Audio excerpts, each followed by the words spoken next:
Well, the Salvation Army's bell ringing season has begun. The Red Kettle campaign is collecting money to help struggling families needing food, a warm jacket, or presents for Christmas.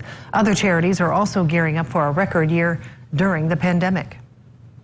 It's beginning to look and sound a lot like Christmas. Salvation Army volunteers are spreading Christmas cheer in more ways than one, ringing the red kettle bells for shoppers and using donations to save Christmas for some families, as well as keeping the community fed and warm. We're in our gymnasium right now, and this is where we prepare and serve over 300 meals every day. The Salvation Army hasn't seen as many applications for Christmas help as they thought, so they extended the application deadline this year. There are those who have had COVID impacted families, and maybe they've never asked for help before in their life, so they don't know that it's available. They are also needing more volunteers as they brace for more families to be in a bad spot due to the economic downturn. The biggest impact on us has been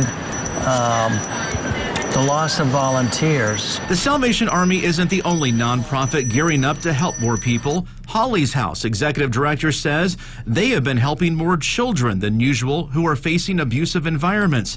They say this is likely because in the spring, some kids were stuck inside in quarantine with a possible predator. It is so disheartening to see that kids have had to deal with so much this year, so much change, as we all have, but they are now dealing with abuse and again looking for trusted adults that they can disclose abuse to. They have already helped as many kids as they did last year, but the holiday season is usually when they see an uptick in abuse. So we anticipate more cases coming in, but then we also are in the middle of our fundraising season, and that is such an awkward time during a pandemic.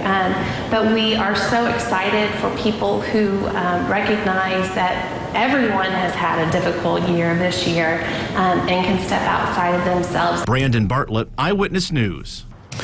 Well, in about 2 hours, the Owensboro Riverfront will look brighter than it's been the past few years. That's because new lights on the Blue Bridge will be turned on during tonight's virtual ceremony.